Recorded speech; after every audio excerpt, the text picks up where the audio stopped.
The Cuckoo Conundrum by EmpyrealInvective. Let me be perfectly blunt here. I'm going to ask you a question at the end of all this. It is a difficult question to answer, but I wouldn't be asking you if it wasn't something that I could easily answer myself. I need you to answer me. I honestly don't know what to do. Before I get ahead of myself, let me give you the whole story. After college, I moved away from home. I moved over 20 hours away to another state, over 1,000 miles away from the closest family member. I didn't do this because my relationship with my family was in any way strained. It was quite the opposite, actually. They've been nothing but supportive and caring of my decisions and choices. I think the reasons behind my decision for the change in scenery was because I really wanted to feel independent. I'm not proud to admit it, but living so close to my family, I felt coddled. I wanted to accomplish things that I felt wasn't handed to me on a silver platter. It was with that foolish thought that I packed up all my things and left. The first few years went by without much problem. I found a nice cheap apartment and a well-paying job. I kept in contact with my family and settled into my life. It wasn't until the milestone in their lives started rolling around that I began to feel isolated.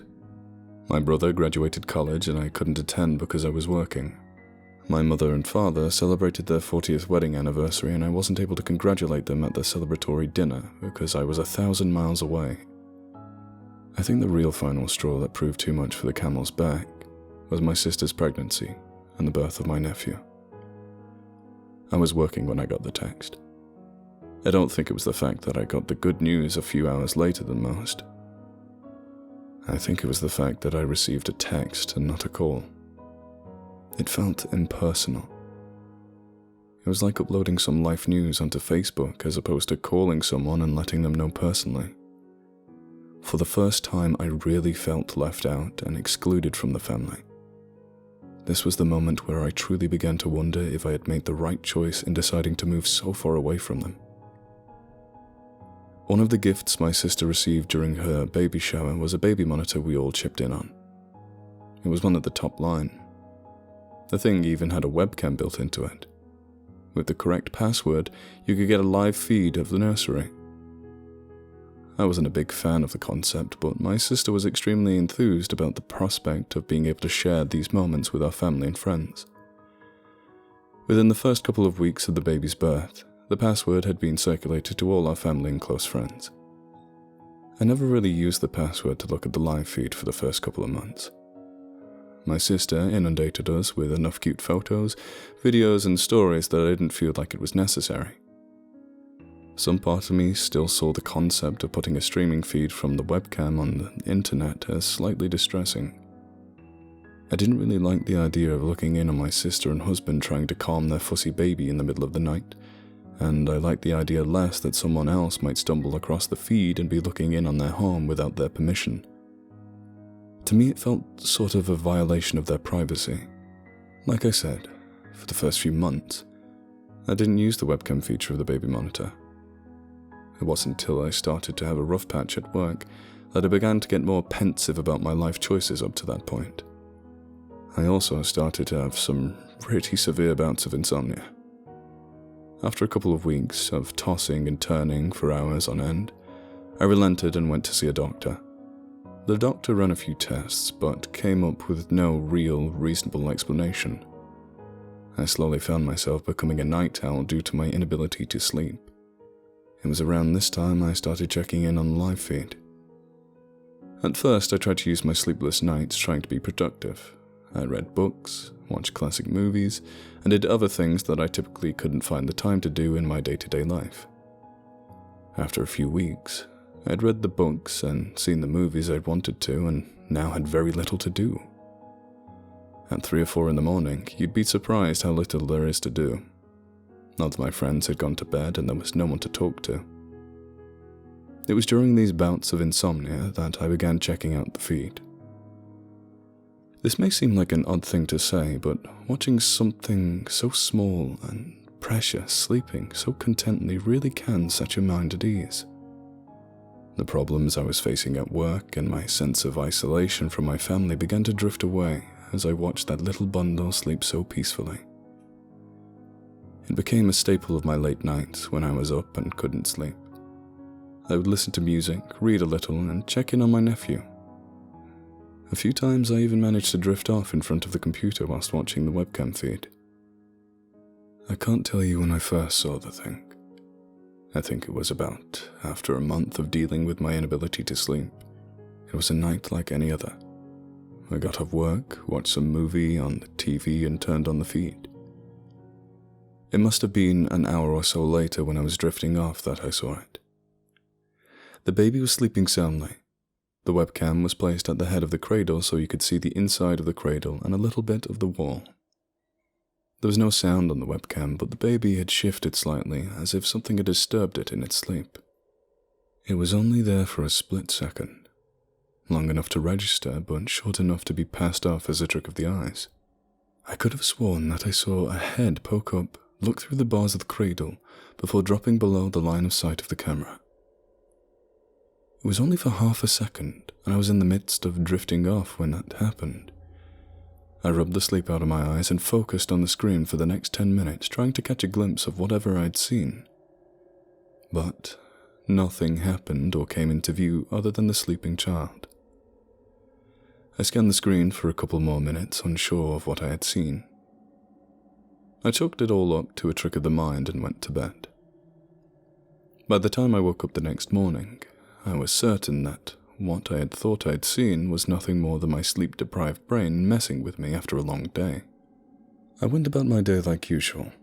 I ate something small, went to work, and came home late.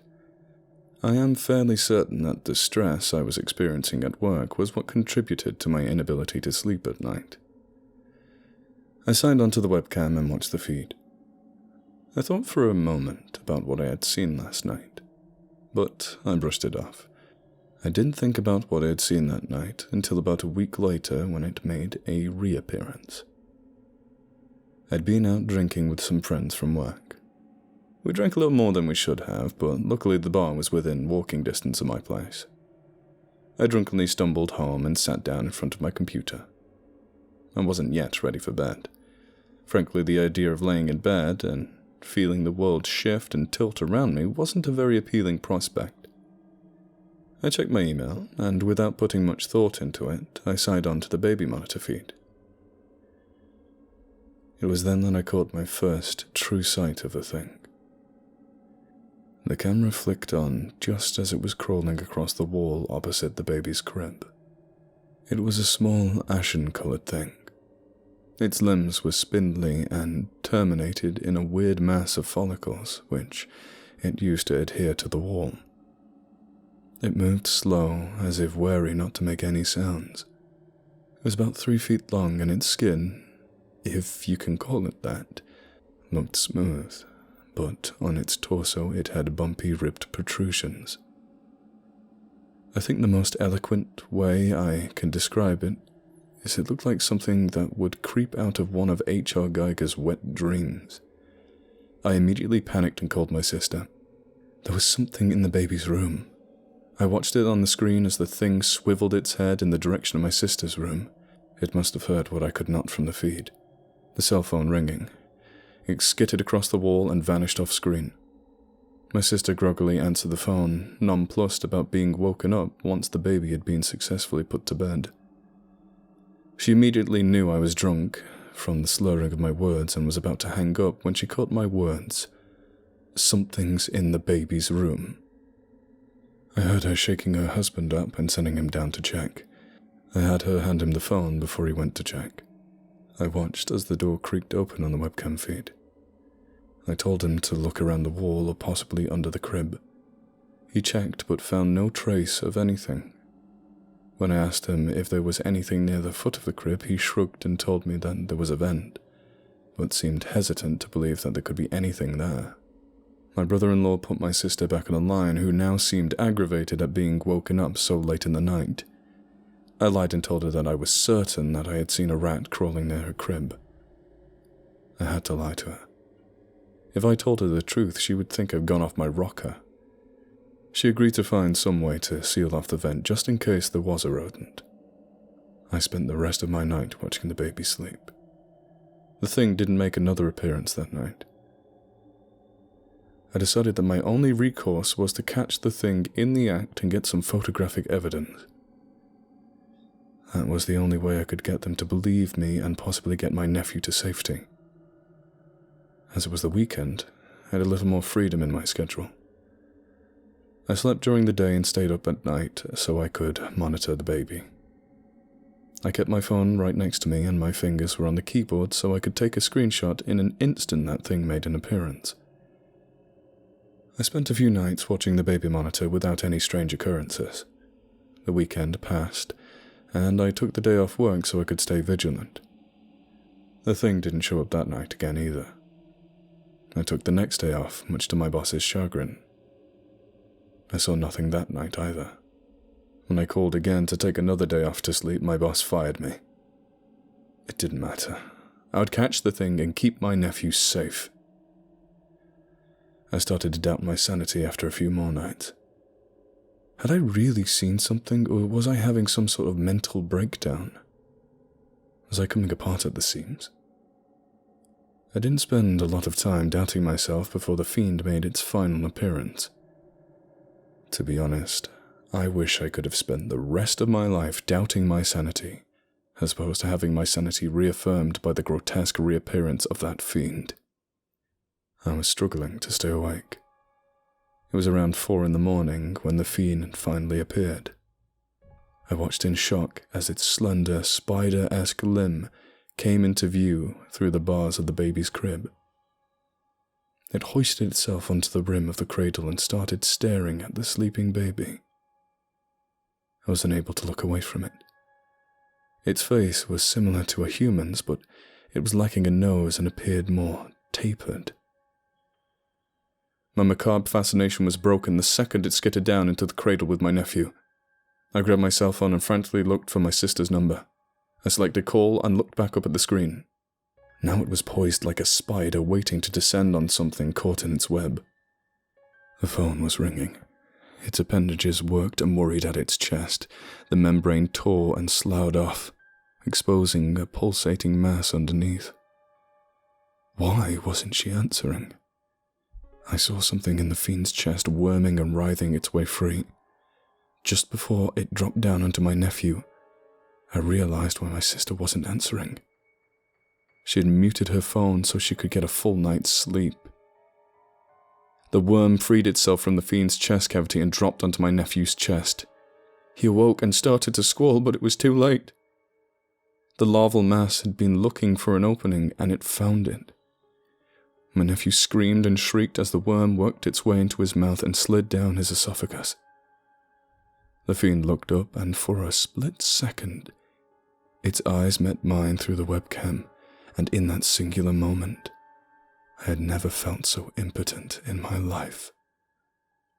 I could only watch as it skittered away and left my nephew writhing and struggling against the conquering worm. The thing vanished off screen just as the door of the bedroom opened. My sister appeared in the room. She heard the crying and come to check on the baby. I watched as she lifted it out of its crib and held it to her. I couldn't hear her, but I knew what she was doing. She was singing to it. I could only watch as she tried to calm it down. I had failed my nephew. I couldn't save him from that thing. It had implanted something into him. I didn't know what that worm-like thing was, and I doubt I want to know. In the heat of the moment, I had failed to take a screenshot and capture photographic evidence of that thing. I had failed my sister. I was unable to protect her against that thing. I had failed. After losing my job, I had no other choice but to move back to my family. My dad pulled some strings and got me some work. I managed to live with some friends for a while before getting my own place. A few months passed, and I slipped back into denial. It was much easier to deny what had happened than confronting it. It took some time, but eventually I was able to allocate that horrible night into the darkest chambers of my mind. I convinced myself that I had had a mental breakdown, hallucinated and lost my job. A few weeks passed by, and the lie I told myself eventually became the truth. To me, at least. My nephew continues to grow. He's about 2 years old now. He appears to be a perfectly healthy baby. He's adorable. In the moments that I was unable to convince myself that I had been hallucinating that night, I took solace in knowing that at least the larval-looking thing hadn't had any negative effects on him. I used past tense there, because that is no longer true. It all came to a head when my sister dropped off my nephew with me for a couple of hours whilst she went to relax and have a bit of a spa day. I was bouncing him on my knee and making faces at him whilst he giggled.